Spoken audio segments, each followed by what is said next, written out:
स्वामी समर्थ, जय जय स्वामी समर्थ, श्री स्वामी समर्थ, जय जय स्वामी समर्थ. श्री स्वामी समर्थ महाराजांच्या नामस्मरणाने आजच्या व्हिडिओला सुरुवात करूया. शुभ दुपार तुम्हा सगळ्यांना. कसे आहात तुम्ही सगळे? आशा व्यक्त करते स्वस्त असाल, मस्त असाल, स्वामींच्या सेवेमध्ये रममाण असाल.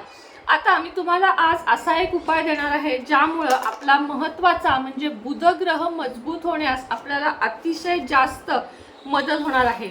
तुमच्या पैशाच्या समस्या असतील, धनाच्या समस्या असतील, आरोग्याच्या समस्या असतील, नसांचे प्रॉब्लेम असतील, ब्लॉकेजचे प्रॉब्लेम असतील, हार्ट रिलेटेड प्रॉब्लेम असतील, या सगळ्यात डॉक्टरी सल्ला घ्यायचाच आहे, औषधही घ्यायचीच आहेत. पण काही वेळेस असं होतं की डॉक्टरी सल्ला घेऊन सुद्धा आजारपण काही केल्या कमी होत नाही, तात्पुरतं बरं वाटतं, पुन्हा चालू होतं. अशा वेळेस काही वेळेस आपल्याला काही उपायांची सुद्धा गरज असते डॉक्टरी सल्ल्यांसोबत. पुन्हा एकदा सांगते, मेडिकल हे एक सायन्स आहे आणि त्याला आपल्याला सोडायचं नाही आहे. मेडिकल सोबत तुम्हाला काही उपाय करायचे आहेत जे तुमच्या अत्यंत लाभदायक असे आहेत. बुध ग्रह हा निगडीत आहे बुद्धीशी, आपल्या संपूर्ण स्मरणशक्तीशी, आपल्या विचारशक्तीशी. आपण काय निर्णय घेतो, आपण काय बोलतो, आपण काय वागतो, हे सगळं अवलंबून असतं बुधग्रहावर. बुधग्रह हा बुद्धीचा कारक आहे असं देखील मानलं जातं. मग आपल्याला जर आपला बुधग्रह स्ट्रॉंग करायचा असेल, आपली बुद्धी स्ट्रॉंग करायची असेल आणि आपल्या बुद्धीच्या जोरावर आपल्याला पैसे कमवायचे असतील, हे बघा भाजी विक्रेत्याला सुद्धा बुद्धी लागते. तो जेव्हा चांगल्या आवाजात कमी किमतीत आपला माल विकतो, शेजारच्यापेक्षा 2 रुपये कमी देऊन गोड बोलून, ताई घ्या ना, ताई भाजी चांगली आहे, ताई चवीला चांगली आहे, ताई शेतातली आहे, असं जेव्हा तो बोलतो तेव्हा त्याची भाजी विकली जाते. आणि जो फक्त गप्प बसतो त्याचा माल तसाच राहतो, हे अगदी निश्चित आहे. कुठलाही व्यवसाय असू दे, पार्लर असू दे, काय असू दे, गिरायकाला या म्हणणे, पुन्हा या म्हणणे, मॅडम तुम्ही खूप, म्हणजे त्यांच्याशी चर्चा करणे. थोडक्यात मला काय सांगायचं आहे, आपल्याला हे सगळं कोण ताकद देतं तर आपली बुद्धी ताकद देते.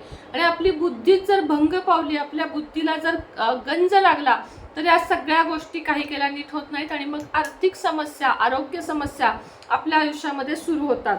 तुम्हाला काय करायचं आहे, मुगाची डाळ, सालासकट मुगाची डाळ या ठिकाणी आपल्याला लागणार आहे. जी हिरवी मुगाची डाळ असते ती मुगाची डाळ आपल्याला लागणार आहे.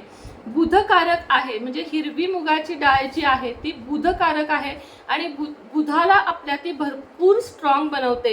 त्याचप्रमाणे आर्थिक समस्या, व्यवसाय, शेअर मार्केट, कमिशन बेसवर तुमचे जर काही व्यवहार असतील, तुम्ही गाडी चालक असाल, डोक्यासंबंधी तुमचे काही व्यवसाय असतील किंवा डोक्यासंबंधी तुमचे म्हणजे डोक्यानं काम करायचं, जसं की बँकेतले लोक, CA लोक ज्यांना बुद्धीनं काम करायचं आहे, डॉक्टर लोक ज्यांना बुद्धीच्या जोरावर पुढे जायचं आहे, अशा सगळ्यांनी आणि कोणीही कोणताही व्यवसाय करणाऱ्यानं हा उपाय केला तरी चालतो. उपाय अत्यंत रामबाण, प्रभावित, जबरदस्त, कडक उपाय आहे, खूप सोपा आहे. हा उपाय जर तुम्ही नियमित 40 दिवस केलात आणि त्यानंतरही कंटिन्यू ठेवलात तर तुम्हाला आयुष्यात मागे वळून बघण्याची वेळ येणार नाही. यासाठी तुम्हाला लागणार आहे हिरवी मुगाची डाळ. हिरवे मूग नाही, त्याची भरडलेली डाळ, ती तुम्ही भाजून मिक्सरमधनं, मूग भाजा, मिक्सरमधूनही काढू शकता किंवा तयार डाळ सुद्धा मिळते. यासाठी तुम्हाला रोज रात्री एक काचेचा बाउल घ्यायचा आहे. काचेचाच घ्यायचा आहे जो पारदर्शक असतो, चिनी मातीचा वगैरे चालणार नाही. 20-25 रुपयाला मिळतो, नसेल घरामध्ये तर विकत आणा. मात्र असं विचारू नका ताई स्टीलच्या वाटीत भिजवू का, ताई कपात भिजवू का, तर नाही, जो पारदर्शक काचेचा बाउल असतो तोच तुम्हाला लागणार आहे. त्यातच तुम्हाला ही डाळ रोज रात्री भिजवायची आहे आणि झाकून किचनमध्येच ठेवायची आहे. किचन स्वच्छ असावं, मन स्वच्छ असावं, अंतर्मन शुद्ध असावं, कर्म चांगले असावेत, विचार चांगले असावेत, आचार चांगले असावेत, या उपायांसोबत नियत चांगली असावी, तर उपाय काम करतील. कंटिन्यू केलेत, भक्तीनं, श्रद्धेनं केलेत तरच उपाय काम करतील. आता बघा, कबुतरं वगैरे जे मोठे प्राणी असतात ते अख्खे मूग सुद्धा खाऊ शकतात, पण काही लहान प्राणी आहेत जसं की मुंग्या आहेत किंवा चिमण्या आहेत, त्यांना हे चावत नाहीत, कधी कधी त्यांना त्या मूग वगैरे खाता येत नाहीत. त्यासाठी ही डाळ आपल्याला भिजवायची आहे आणि आपल्या गॅलरीत, आपल्या गच्चीत, रिकाम्या आवारामध्ये ही तुम्हाला एका प्लेटमध्ये पाणी शिंपडूनच ठेवायची आहे, म्हणजे ती ओलसर राहिली पाहिजे. आणि रोजच्या रोज तुम्हाला ही पक्ष्यांना घालायची आहे.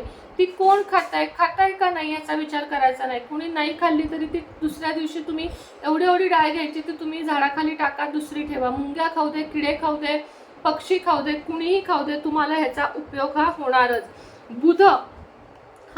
बुध जर आपला कमजोर झाला लक्षात घ्या, बुध नाराज झाला तर आर्थिक समस्या येतात आणि आपल्या माइंडवरचे कंट्रोल सुटते. बुधामुळे आपल्या आर्थिक समस्या सुटतातही आणि बुध ग्रह जर कमजोर असेल तर आर्थिक समस्या सुरू देखील होतात. त्याचप्रमाणे अट्रॅक्शन पॉवर ज्याला आपण म्हणतो, तुम्ही समजा एखादा व्यवसाय करताय, डील करताय आणि तुम्हाला समोरच्याला पटवायचंय की ही जागा बाबा विकत घे.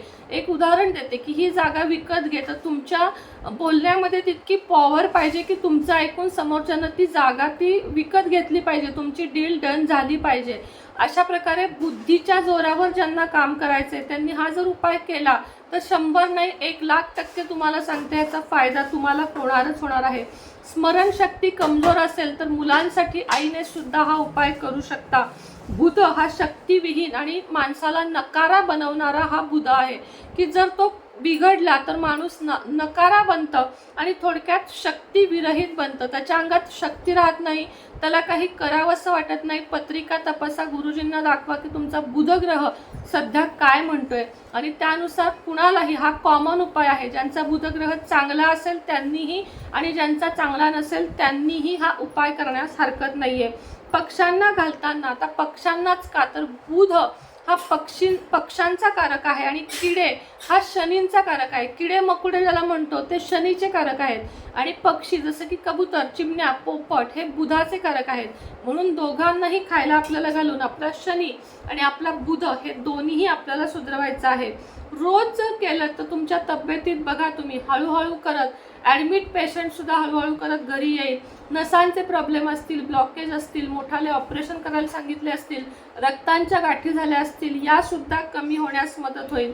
ट्राय करा, ट्राय करायला काही हरकत नाही आहे. यातून तुमचं कोणतंही नुकसान होणार नाही आहे. तर तुमच्या हातून पक्ष्यांना खायला घातलं जाणार आहे. रात्री भिजवून तुम्हाला ही डाळ सांगितल्याप्रमाणे किचनमध्ये हिरवी मुगाची सालीचीच डाळ तुम्हाला लागणार आहे. पिवळी मुगाची ठेवू का? नाही, तर सालीचीच डाळ तुम्हाला ठेवायची आहे. या डाळी ज्या आहेत, ही जी फुगलेली मऊ डाळ आहे ही मुंग्या खाऊ शकतात, कोणतेही कीटक खाऊ शकतात आणि त्यामुळं त्याचं पुण्य आणि तुमचा बुधग्रह स्ट्रॉंग होण्यास तुम्हाला मदत होतो. असं नका करू की आज केले 4 दिवसानं विसरले, बंद केले. तुमच्या नित्य नियमाच्या रुटीनमध्ये तुम्ही ही सवय लावून घ्या. 4 दिवसात कराल, सोडून द्याल आणि कमेंट कराल की ताई काहीच फायदा झाला नाही, तर अशा वेळेस तुम्हाला काहीच फायदा होणार नाहीये. दीर्घकाळ करा. बघा तुम्ही ऋषीमुनींची जी तपस्या केली होती ती दीर्घकाळ केलेली होती. वर्षानुवर्ष वाळवी लागेपर्यंत जेव्हा ऋषीमुनी तपस्या करायचे तेव्हा त्यांना देव दिसायचा. मग आपणही कुठलीही उपाय कोणतीही सेवा करताना ते जितकी कंटिन्यू करू, जितकी कायमस्वरूपी करू, तितके रिझल्ट आपल्याला मिळतील आणि तितकं आपलं जीवन सुखकारक मिळेल. बघा, निगेटिव्ह थॉट्स तुमच्या आयुष्यात येतील जेव्हा तुम्ही हा उपाय सुरू कराल. एक बुधाच्या विरोधात जे ग्रह असतात ते तुम्हाला हे करण्यापासून अडवू शकतील. घाबरून जाऊ नका, तरीही ते करत राहा. मी सांगते त्याप्रमाणे किमान 40 दिवस आणि कमाल म्हणाल तर कायमस्वरूपी जर कराल तर तुम्हाला 1 किलो डाळ सुद्धा नाही, अर्धा किलो डाळ तुम्हाला महिनाभर पुरेल. करून बघा, फक्त करून बघा. मी सांगते, व्हिडिओ तुम्ही ऐकता, छान आहेत म्हणता, किती जण करता मला माहीत नाही, पण ज्यांनी केलं आहे त्यांच्या आयुष्यात बदलाव मात्र नक्कीच आलेले आहेत.